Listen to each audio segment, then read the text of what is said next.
All right, what's up, people? Up to 13 subscribers. Thanks for hanging out. Listen, this is a long episode. This is a long one because I'm going over 2 episodes, full spoilers. So, you've been warned. I am going to rant. And because of this ranting, I tend to misspeak a lot. I noticed. I guess my emotions were getting the best of me. And so I said a few things that are just slightly off, but I'm not willing to go ahead and re-record this. I said something like tears streaming down her eyes, and I think I called Jace a girl. I referred to him as her at one point. I also said extraterrestrial powers when I meant supernatural at one point, so yeah. So, many such cases through this episode, forgive me, but yeah, I think I was just in the heat of the moment. Anyway, let's go over episode 1 and 2 of Season 3, House of the Dragon. Lastly, I'm just going to be playing a lot of Crimson Desert footage because, wow, gathering an hour of footage of this show is ridiculous. Yeah, that's tough. I can't really do it on my schedule, so... Anyway, so it'll be in and out of Game and House of the Dragon. So I just watched Season 3, Episode 2. Yes, I'm a sucker. I desperately want Game of Thrones to reach the heights that it was at before Season 5, those first 4 seasons.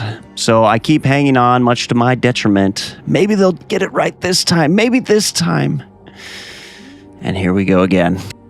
And I will admit I never read the books, though I've read a lot of fantasy books. For some reason, I've never picked up those books. I think probably because I started to watch the show, and then I was like, oh, I don't want to know.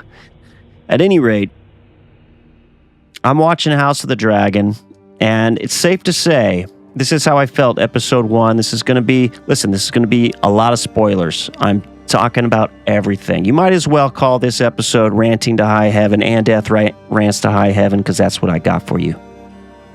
That's all I got for you today. It's just pure, unadulterated rage towards what is going on again with House of the Dragon. Now, it was starting to show signs by the end of Season 2. I thought Season 1 was pretty damn good. Besides the Rhaenys situation in episode 9, which totally goes against everything they've built this world up to be, a believable world where there's consequences for your actions. But they thought it didn't matter as long as they had Rhaenys do a badass scene where she's on a dragon smashing people, smashing the small folk. Which, if you know anything about Game of Thrones at this point, the small folk are the people you need behind you in order to accomplish your goals. So, smashing them with your dragon doesn't seem to be a very viable strategy.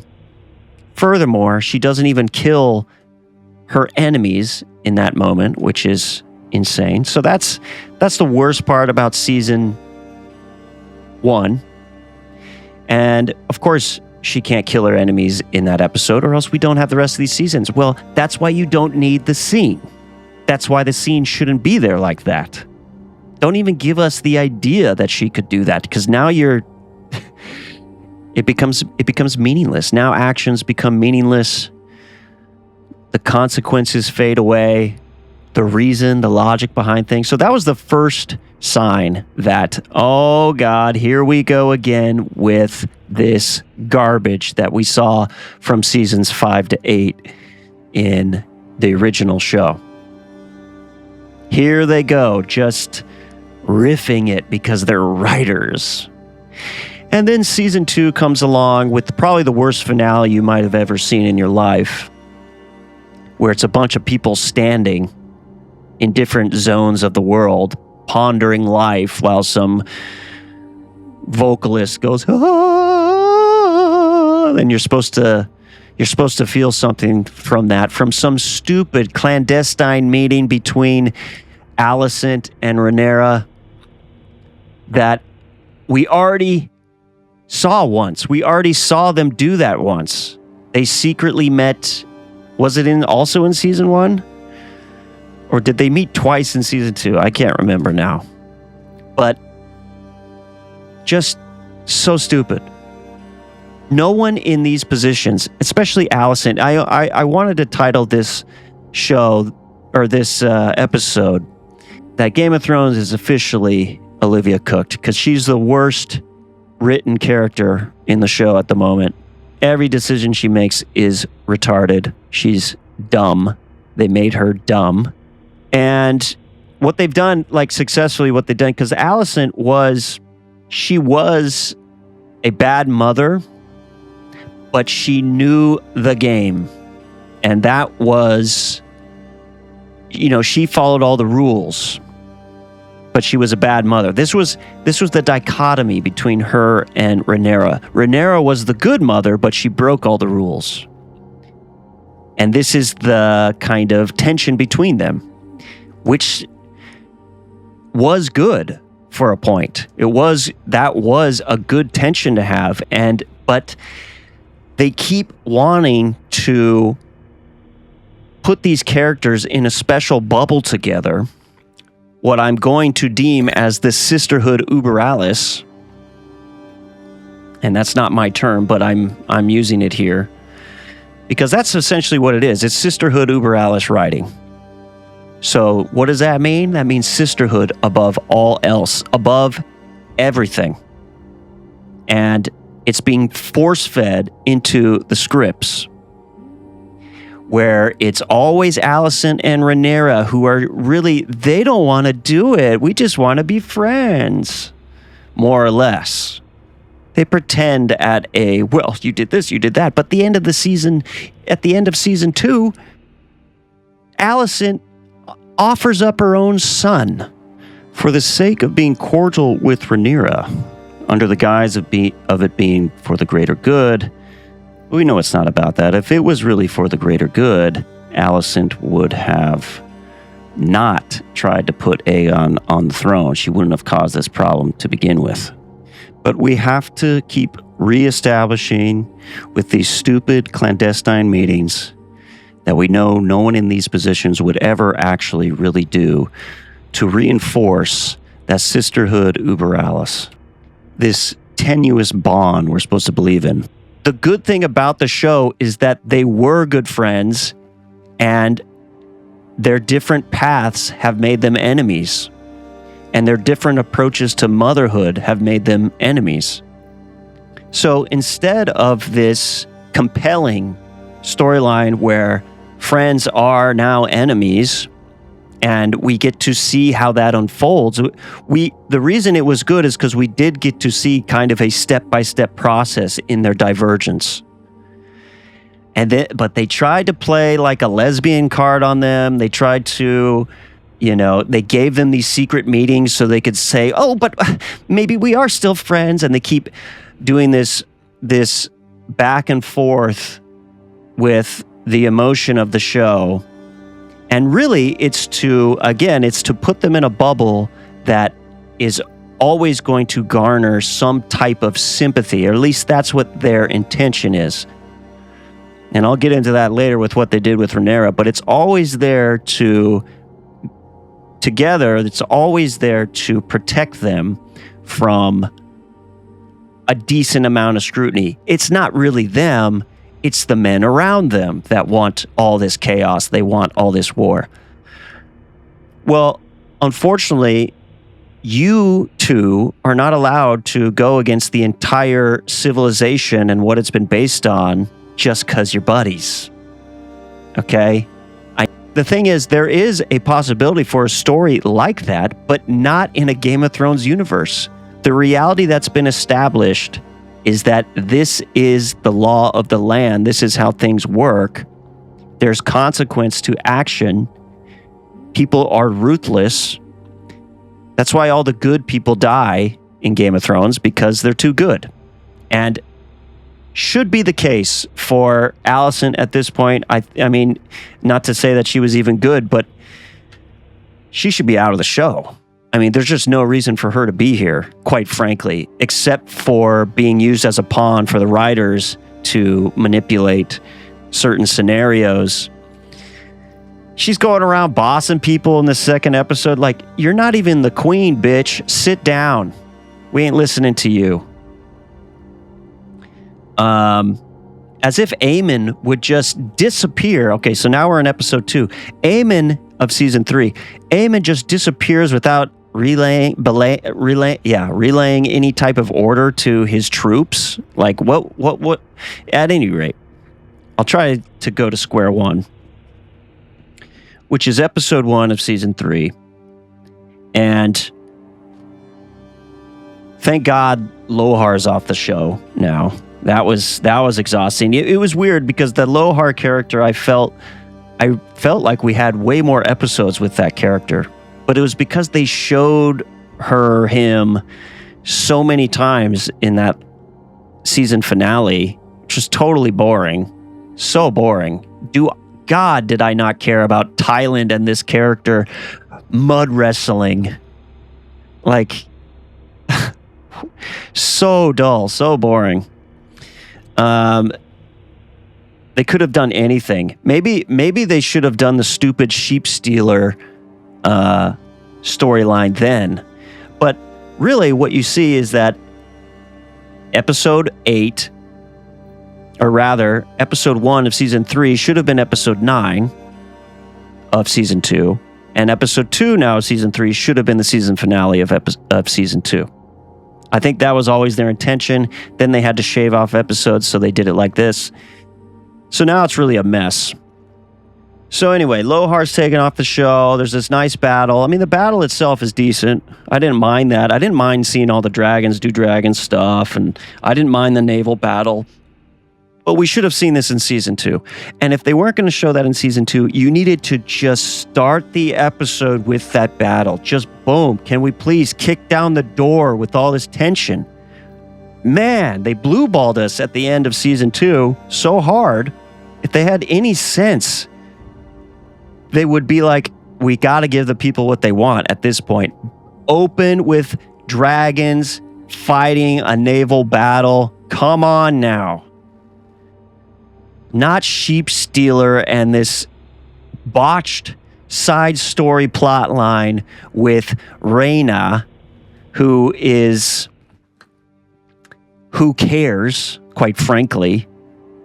Who cares about this character except for the writers needing her to be something? She's done nothing of note. She's just forced into the story. She was supposed to be watching over Rhaenyra's children, which she fucked off with for no reason. Oh, is it because she has goals and desires and she's not going to be someone's servant? Is that the reason? Or is it because she has no fucking sense to duty? That's the other issue I have with this. It's always okay if it's for some stupid, selfish reason that you fuck off from your duty. And that's something that wouldn't be looked at the same, I think, if it was a man in Rhaena's place. But because she's a sweet, innocent-eyed girl, it's garnering sympathy for her plight. Oh, she just wants a dragon so bad.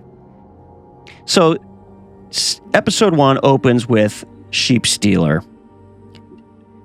Now, all that aside, Sheep Stealer is a really cool-looking dragon, probably my favorite design of the dragons so far. I really liked Caraxes, which is Daemon's dragon, because I love the kind of traditional, classical type of like long neck. He looks like an old depiction of a dragon, so I liked that. Vermithor is pretty cool as well because he's just nasty, but Sheep Stealer's just got that like raggedy vibe, which I like. He's just, he's the rat of the group. He's kind of a black sheep. No pun intended, because I know he's charring them. At any rate, and yada, yada, yada, we get to the battle, because that's all that really matters in this episode. So we get to the battle. Lohar dies. Corlys goes overboard. And so does Tylan. And, in full armor, So and Jace is gone. Jace is dead. So really, the last character they had that could have been a hero, he's now dead. He was one of the good ones, and that's how it is in this world. He had a sense of honor. He had a sense of duty, and he took it seriously. They gave Rhaenyra one of the worst lines you've ever heard. But Queen Elizabeth said it first. Yeah, that's the story, right? So I'm a king in a woman's body, or whatever the exact line is. Another teary-eyed delivery. Now, nothing against the actress, because I think she actually does an amazing job, despite having to cry all the time and throw her temper tantrums all the time. So she throws a temper tantrum. So she throws a temper tantrum like a petulant little child in her room that she's been locked in, because that's how smart she is. And whatever. Okay, the Kingsguard lock her in there, and she's so mad she tears up her riding leathers. That's what that was. She asked for them, and then when she couldn't get out of there, she tore them apart. Ooh, I may have the body of a woman, but I am a king, or whatever. Dude, there is nothing convincing, and it actually only convinces us of the opposite. Is that their intention?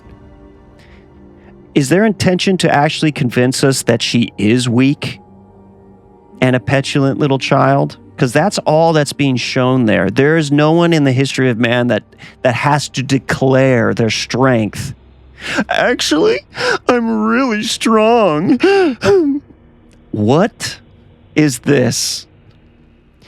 I don't remember, one, really strong people having to say that. Two, saying it as they're sobbing. Give me a break. And I know they're making a reference to Queen Elizabeth. Just wrong place, man. Wrong place, wrong time for that quote. It just does no favors to Rhaenyra.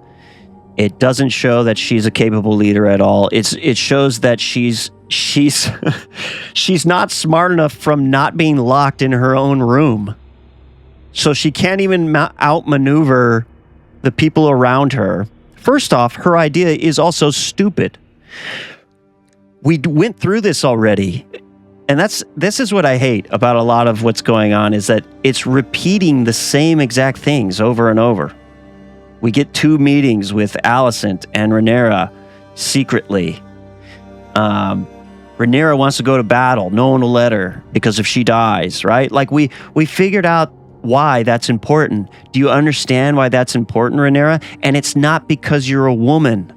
There's plenty of people who would, in your position, that were men, that were told, no, you cannot go. I mean, I think it even happens to Viserys in season 1. I think Otto Hightower tells him, no, you can't go. You're the king. Like, that doesn't make any sense. Yes, obviously, it makes no sense. You can't put the ultimate chess piece on the board to be sniped off in an instant like that. That is not strategic.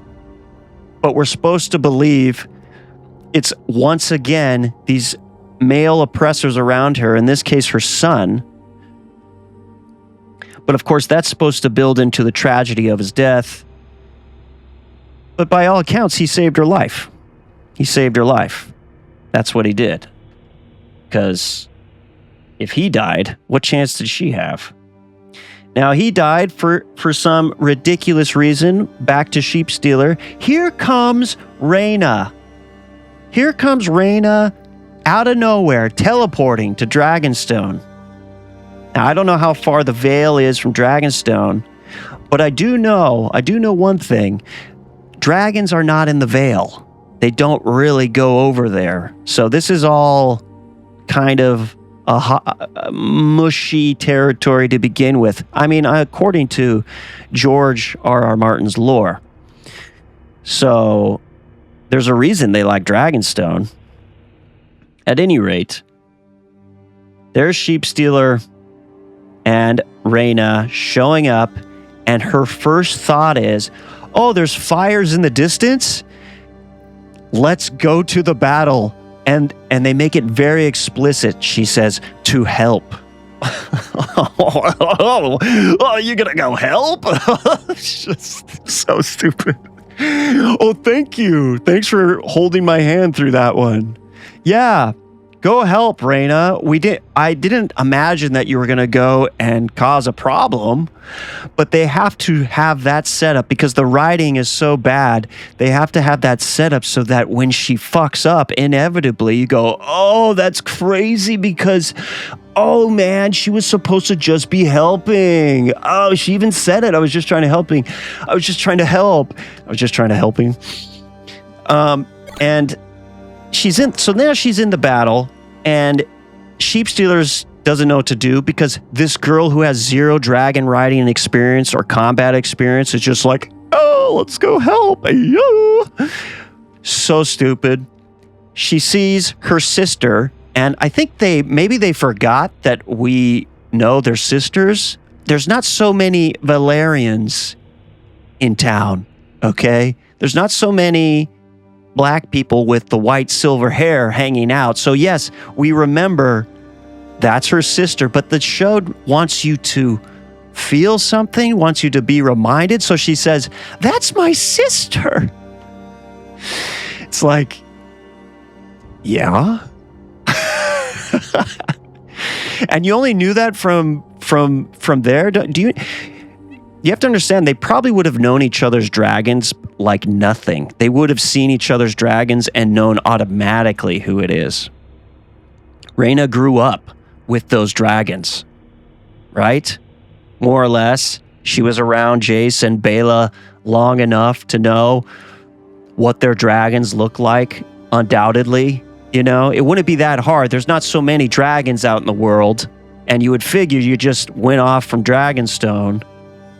But thanks, show. Thanks for reminding us that that's her sister. I know it's been 2 years since you've seen the show, so maybe they just need a little reminder. That's her sister. It's a little complicated. So she's the one who gets Jace in trouble because Sheep Stealer's going hog wild. Now Jace is doomed. And I do know that Jace dies in this battle. That is lore accurate. I don't know exactly how, or that he dies because of some mistake or something like that. I don't know. But it's clear the tension they're trying to build with this, right? So now Raina's responsible for Jace's death. People don't, and Raina is the daughter of Daemon. Jace is the son of Rhaenyra. So an obvious clash is going to happen now because Daemon and Rhaenyra, if you don't remember, are married. So, but but children from different marriages, so, or different relationships in Rhaenyra's case. That's the obvious play. I have no faith in the show that it's going to handle that scenario well either. It's just forced drama. And they're just going to pretend like it's going to build to something, but then probably nothing will happen. I don't know. Do you think Rhaenyra is going to execute this girl? Especially when they hear the story. So, well, I was just trying to help. And they'll say something like, What good would your death do? I need all the dragons I can get. They'll say some bullshit like that. So it doesn't really matter. It's meaningless because there will be no consequence to this, as far as I can tell, based on how the writing of the show is going now. So that's the end of the episode. That's the end of episode 1. Now we get into 2. Corlys is missing for about, 5-6 minutes before they find him. They made it out to be like this thing, like, oh, where are we going to find him? And I was thinking, even though I didn't like the idea, I was like, well, maybe he got captured by the other team and now he's being held hostage. Maybe Thailand got a hold of him and is like taking him to King's Landing, or, because we don't know what happened to Thailand either. I doubt that was his death. He's going to show up. Isn't he the lineage of Lannister? So he's not dead. So Corlys is missing for all but, 10 minutes before they find him just sitting on the beach, just like, he just floated there. He floated there in his armor, I guess. He got washed ashore in his armor. Come on, game. Come on, game. At least make it believable. At least show him without his armor on, like he got it off. You know how hard it would be to tread water to the shore from where he was? I mean, I guess it was shallow, but why did he end up there of all places? He looks like he was washed. They were searching everywhere. It's like he was washed. How many yards was he washed away? So they find him. That's pretty easy. But you realize the whole reason for the scene is so Bela, who is not grieving, by the way, for Jace. The actress basically tried to shed a tear when Jace died, which is the best part of the episode in terms of acting ability. I will give credit to that actress who plays Rhaenyra, because when Jace died, I thought, oh God, are we going to get another look of determination towards the camera with tears in her eyes from Rhaenyra? Because I can't take it anymore, man. And then nothing happening. Nothing actually happening from that look of determination. That was from season 1. That was from season 1, where she turns and looks at the camera after Aemond chomps at the young boy, the younger brother of Jace. I can't remember his name now. And that was season 1. She looks at the camera like shit's gonna go down. What have we got since then? What offensive has she taken since then? Nothing. She's done nothing except go, I think Alicent may be right. I have to believe Alicent. After everything.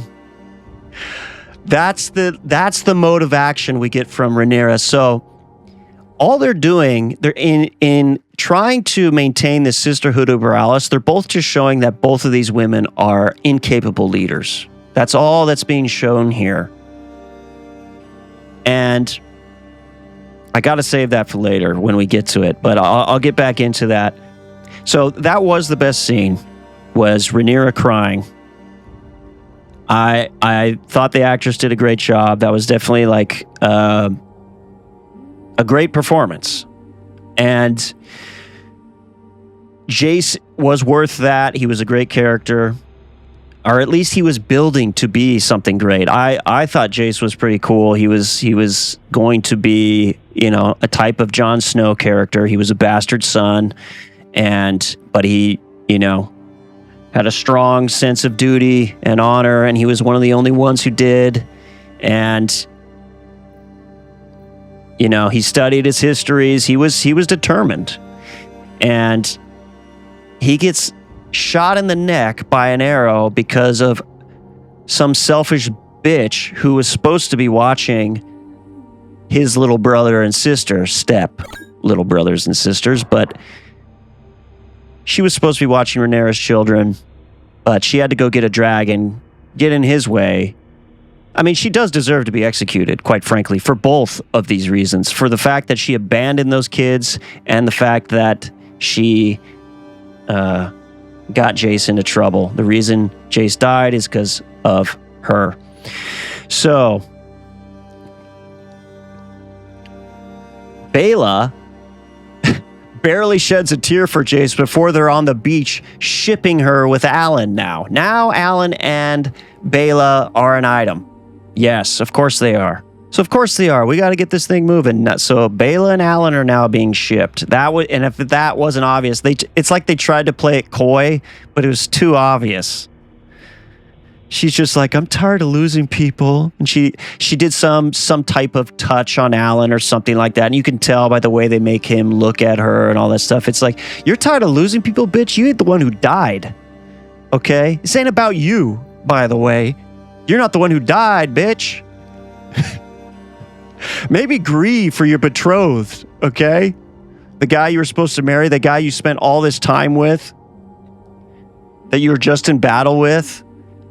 And we're supposed to think that Well, I cried a little bit on my dragon, and when I delivered her to Rhaenyra, anyway, gotta go find my grandpa now. But in this way that was like almost cheery, like she like made a joke and stuff. It's like, it was so weird. But you realize the only reason Corlys is missing is so that they can have this one scene between Baela and Alan. That's the only reason he's missing. That's literally it. There was no stakes involved. He was never going to die. He was never in trouble because he was just right there on the beach. Good job. You found him. That's great. Excellent writing. Thanks so much for that little setup with Alan and Baela. It could not have happened anywhere else. Corlys disappearing anyway is super annoying. That's just super annoying. I hate it when they do stuff like that. Oh, well, the scene cuts, so that means we don't know where he is. My goodness. Okay, then Rhaenyra's grieving. Daemon's just a happy-go-lucky guy now. He's hanging out with the Northerners, the Starks, or if they're even Starks, I don't know. But of course they're the Northerners. He's all cheery until he finds out Jace is dead. Now he goes back to Dragonstone, which of course, what's interesting is since he bent the knee to Rhaenyra, they've really made him just this kind of like that. Like he's just like, hey, things aren't so bad in a way. I mean, he's still probably the best character on the show, but he gets to Dragonstone, and who's sitting there waiting for him? The White Worm. What is this show? Oh my gosh. And they sit down and have a powwow. You mean the woman who has routinely betrayed everyone in her life because that's how she survives is now playing at hand of the queen in some sense and lesbian lover to the queen. And we're supposed to infer that it's real. You know what I think about all this? I think this is an obvious stand-in self-insert for the writer of this episode, which was Sarah Hess. Which, you know what, you look into it. You Google Sarah Hess, you tell me. But I think there's a certain connection being made here. And just so happens that basically everything wrong with the show, Sarah Hess is behind it. That first season where Rhaenys jumps through and crushes the small folk, Sarah Hess wrote that because she was determined to have a badass dragon moment, even if it goes against all the logic that the show set up and the logic of the characters set up. And what I realized about writers like Sarah Hess, people of that ilk, that type of flavoring, they're not very good at writing characters that maintain a through line. They're better, or rather they only focus on writing scenes of empowerment or victimhood. It doesn't matter if it goes against the logic of the story or what's been established already. That's why you got that scene with Rhaenys in season 1, episode 9. Because that was just for the effect of it. That was just for a woman to be snarky on top of a dragon like, huh. And then fuck off. She was literally interviewed about the small folk situation that Rhaenys crushed in that incident where she probably, murdered upwards of 100 people, probably. Who knows how many people were in there that were just getting smashed underneath a dragon. Ironically, can't kill the one family that matters, but can probably decimate a few hundred others. She said, it's Game of Thrones, the small folk don't matter. What did I say in the beginning? No, it's actually the opposite. If you know anything about Game of Thrones, it's the small folk you need on your side. And I think they make that case even in season 1. But it's the small folk you need on your side to make anything done. You need people to sway to your side or they turn against you. And she says, it's Game of Thrones, the small folk don't count. That's the level of understanding she has for this world. That's the level of respect she has for this world. She only respects it as far as she can push her agendas through it. That's really it. So she can't write characters that maintain a through line. That's why Rhaenyra says, I'm a queen, I'm a king in a king's body, or I'm a king, what the fuck is the line? I'm a king in a queen's body. Having a temper tantrum, because it's to showcase something. It's to showcase a level of entitlement and empowerment that is being oppressed by some outside force. It's not her fault. It's never her fault. And it goes against what they actually want you to believe with Rhaenyra's character. And what they refuse to do with her is portray her negatively. And any opportunity where that would be the case, she comes out with some line like, it's not fair, I'm actually a king. So, trying to get you to sympathize with her plight. And I don't think, because they can't really go against the story too hard, but they're trying to twist it in this way because they're very much Team Black. Rhaenyra's not even fat like she should be. It's like everything about it is they're trying to make sure she remains this kind of powerful icon for the show.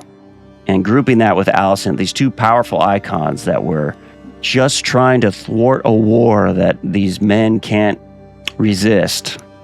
All they're really doing is showing that she's pathetic, moody, and cries all the time. In many cases for good reason, but we need a leader, okay? That is not the scenario. That is not the type of leader anyone wants. Imagine following someone through some battlefield and snot's running out their nose because they're in tears. That happened in the show.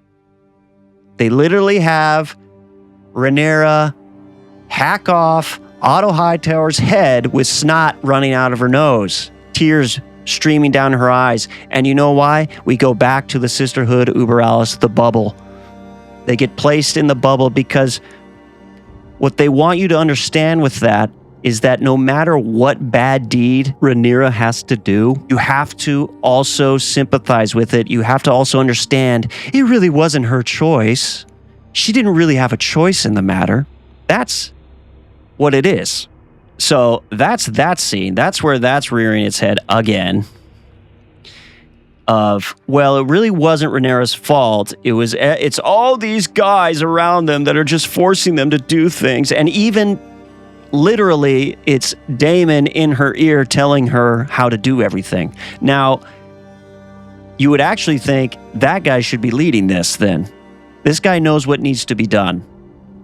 Instead, he's allowing this snot-nosed, petulant brat to take charge because she deserves it, I guess. I don't know. Now, all that aside, the actual performance of the scene is great. I mean, Emma Darcy is just killing it this season. She's just doing an amazing job. I just wish this world was following what it already established and that there's consequences for actions. If they ignore this weakness in episode 3, I mean, like they ignored what Rhaenys did, there's a consequence for being snot-nosed, lopping off a head as you're trying to become the ruler of the kingdom. People will see you as weak. I'm sorry, that's just the way it is. So, if they don't ignore it, I might forgive the whole scene entirely. If it plays into what goes on next, I might forgive the whole scene entirely. Because the performance is really good. But I doubt they're going to do that. They're already established a track record of not having their characters deal with the consequences of their actions. So we'll see. Right, so Baela doesn't grieve at all. Other fluffy things happen. Rhaenyra Rhaena gets turned away at the Vale. You get Alicent going around barking orders at everyone, even though she's not even like the Queen Regent. She's not even close anymore.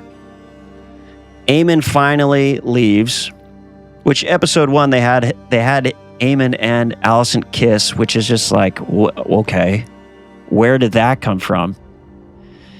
When was that being clued in on for us? Where was the build to that? I never knew Aemon was attracted to his mom, but I guess he had some mommy issues. He was always with that older whore in season 1 and season 2, I guess. So maybe, but they could have created a little bit more there for that. The other guy, Ironrod, shows up, and he's looking to assault Alicent just out of nowhere. He's just like, well, now it's my turn because you did it with whoever the other guy. You did it with Cole. You did it with Kristen Cole. So, now it's my turn. Yes, please beg. You're like, whoa. Where's the through line here? Oh, it doesn't exist again. Oh, the scene is only here to show one thing, that men will grape when they want or something. That's what they do. See? Men bad. And you realize that whole scene is there so you don't feel anything when he gets his head cut off later. They could have easily just cut his head off anyway. We didn't need this stupid scene to showcase him being arrested. Like, if he was already against Aemon and Rhaenyra, what was the point of it? He was going to be taken anyway. And his whole strategy makes no sense. So you want to take advantage of the queen now? You know she's betrayed the kingdom. You know she's betrayed the crown you're serving. So take her into custody. If you really want to do that thing, why is that the moment you do it? It doesn't seem it's what you think. There's no one outside the doors. There's always guards outside the doors. That's what they're there for, right? Or does no one guard the Queen Regent's chamber anymore? Does no one guard the mother of the king? But he just goes in like, I'm just going to do this. And of course, people storm in at the right time. And take away that bad man. Even though this woman just betrayed everybody. So, well, I don't know what she did, but I know what I saw. Of course, because it's always what we see. We need to remember what we don't see, though. Because that's where things really happen. What we're not seeing is important. Just as well. Oh my goodness. Woo! This is going to be a long one, boys. This is just ranting to high heaven. Holy gosh.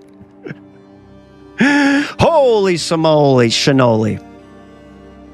So Ironrod, which is his name, maybe there's some reason behind that. I don't know. Maybe he was like that. Maybe that did happen in the story. I don't know. But the build up to that made no sense. It feels very stitched together. It feels slapped together. So he gets taken away. Aemon shows up to Harrenhal. He gets stabbed in the back for no good reason. Oh, so you just killed this guy's father. First off, you're off your dragon, you're fighting people individually, which is totally risky. Like, these people aren't making any sense. And I was seeing this in the first episode, which had me thinking of Game of Thrones, the original show, when you had characters that stopped acting like the characters you knew, and they started making weird decisions that were not in their character.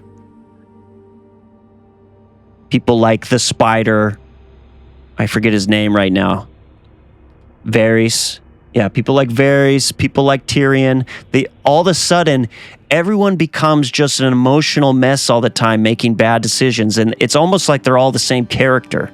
They all just completely react emotionally to literally everything. And it becomes a sequence of, and then writing. It's and then writing. And then this happened. And then this happened. It's like the worst way to write. And that's all it's becoming. A quick sequence of and thens. And death isn't going to let that shit slide. Feels stitched together. No meaning behind anything. So Aemon he's off his dragon. He's fighting people. And you know what? I'll admit it was cool to see him do some things, but it's a dumb thing to do because then you get stabbed in the back. And I realize, of course, we can't be having every character following the most rigid logic there is. Rather, I'm asking, or else we won't have any drama in the show. People won't make mistakes, and then nothing can really happen if everyone's making the right choice all the time.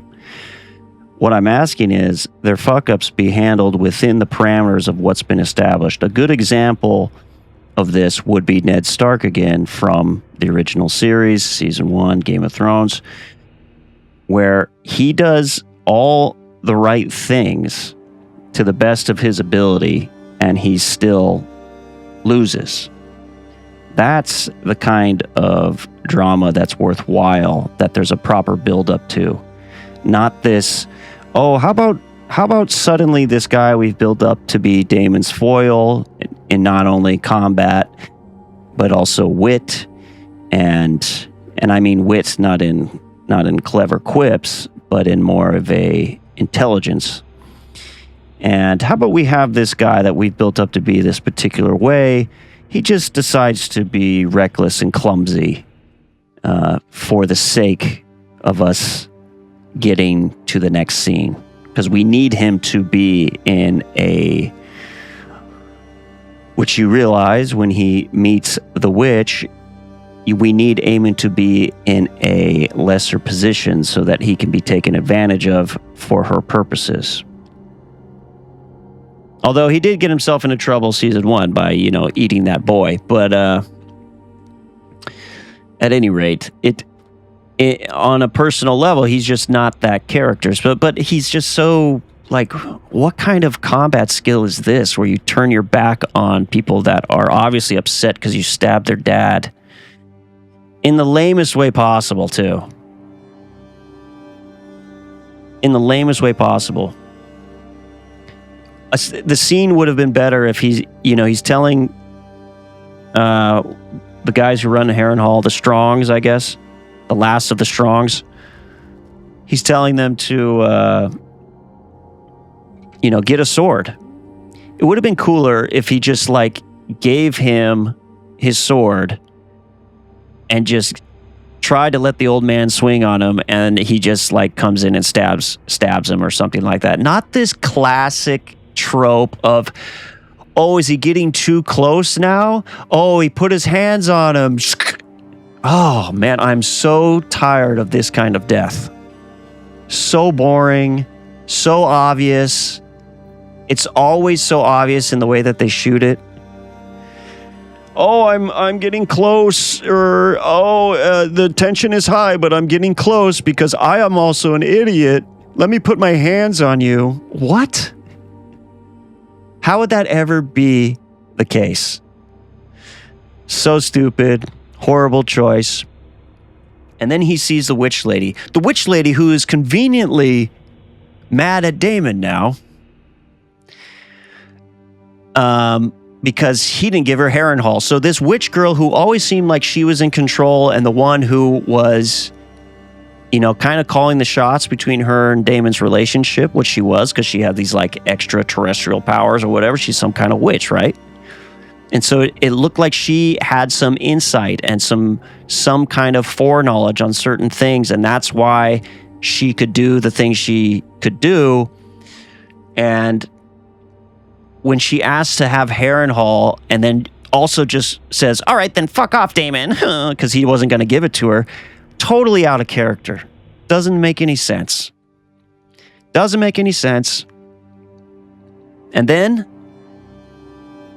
she runs into Aemon conveniently. So now you realize why she reacted that way. She reacted like this because Aemon's there now on the ground in front of her, and now she's going to help him to pay back Daemon. Wow, what an obvious setup this is. Wow. Setup and payoff within the first episode. That's interesting. Or within one episode. Just like Ironrod. Just like Ironrod is now the grapist of King's Landing, and he gets beheaded the same episode as well. Thanks for the setup on a character that we didn't really know anything about, and that's really all we know about him now. You know?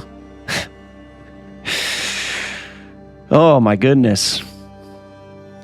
It's just too much. Look at, I have to summarize all this by the time.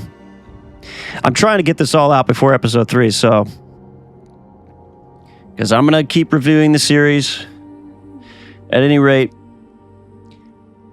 now we get to finally Daemon and everyone else going to King's Landing. And they just walk right in. You know, after Alicent did all of the most stupid things she could ever do. Oh, let me walk into the Gold Cloak's bathhouse. For the sake of a scene. For the sake of showing some cock. That's all that was there for. My goodness. She couldn't have engaged with these guys in any other way. And is it every Gold Cloak? Aren't they supposed to be watching the city? Like, why are they all bathing at the same time? Like, anyway. So she talks to the commander and tells him, whatever she tells him, it doesn't matter because it's all dumb.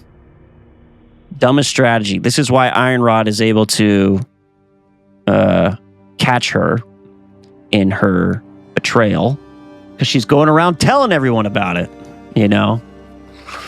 But, you know, I guess, you know, we're supposed to believe she was setting up Rhaenyra's return, right? Yeah, so Alicent, just the worst written character.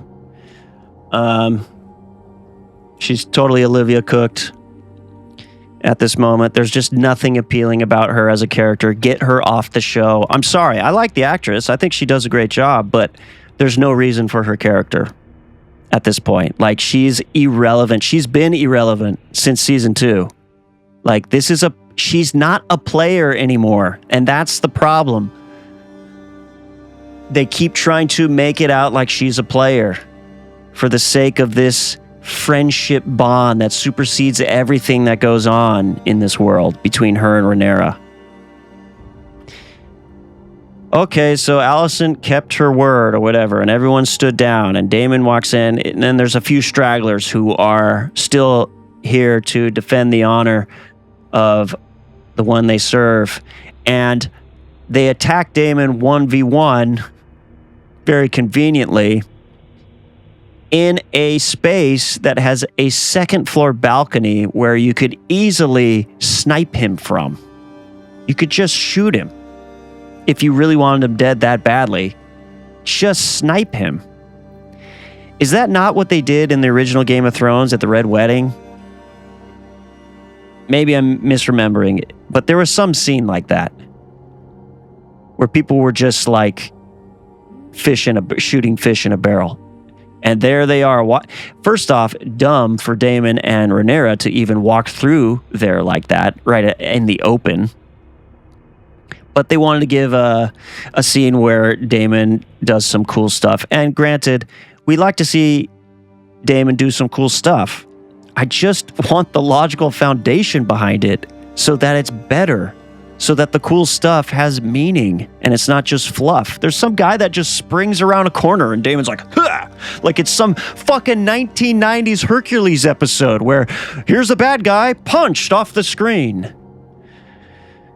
It's so stupid. But they're trying to give you this false sense of tension. And the Kingsguard's grand idea is to put their last effort of defense right in front of the throne. They could have taken defense anywhere else. I think they walked into the castle and the doors literally closed behind them as well. So as if there were loyalists still in there, it would have been over so fast. So this whole thing is ridiculous. There's no way you're walking in with just Daemon and Rhaenyra and they just take over. If there's how many loyalists hanging out around every nook and cranny, popping out behind walls? That was like Monty Python level of action right there. It was humorous. Stupid. So stupid. And so you've got the Kingsguard now standing there, and then Rhaenyra draws her sword, and they all laugh at her. Men always laugh at women. It's just the way it is. So they all laugh at her, and then the Gold Cloaks show up, and it's reminiscent of the Gold Cloaks betraying Ned Stark, but in this case, they don't. They take the side of Daemon. You remember when Littlefinger was controlling the Gold Cloaks in the original series, and that's how Ned Stark is caught. But you know, that felt so much better because there was so much political tension building to that takeover. And you really thought Ned had accounted for, well, he took a risk with Littlefinger, and Littlefinger betrayed him. That was the one kind of wild card he was going with. But at any rate, in this scenario, the guy remembers Daemon Targaryen. Hey, wait, so did you just pledge allegiance to Daemon Targaryen instead of Rhaenyra? Seemed like the thing to say would be like, we remember the real queen of whatever, you know? We remember the rightful heir.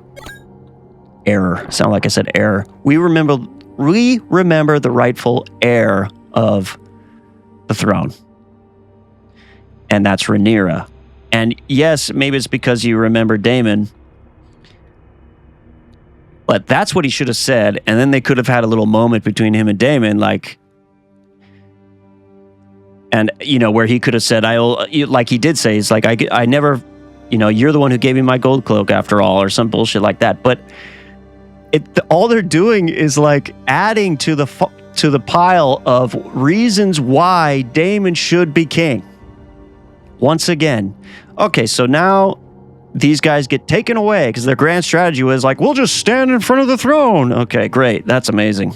Yeah, you have a whole castle at your disposal, all kinds of hallways. I'm sure there's passageways and places to sabotage. There's only 2 of them, and this is your strategy? Ridiculous. No one's shooting from that second floor balcony? Ridiculous. You suck. You deserve to be taken over.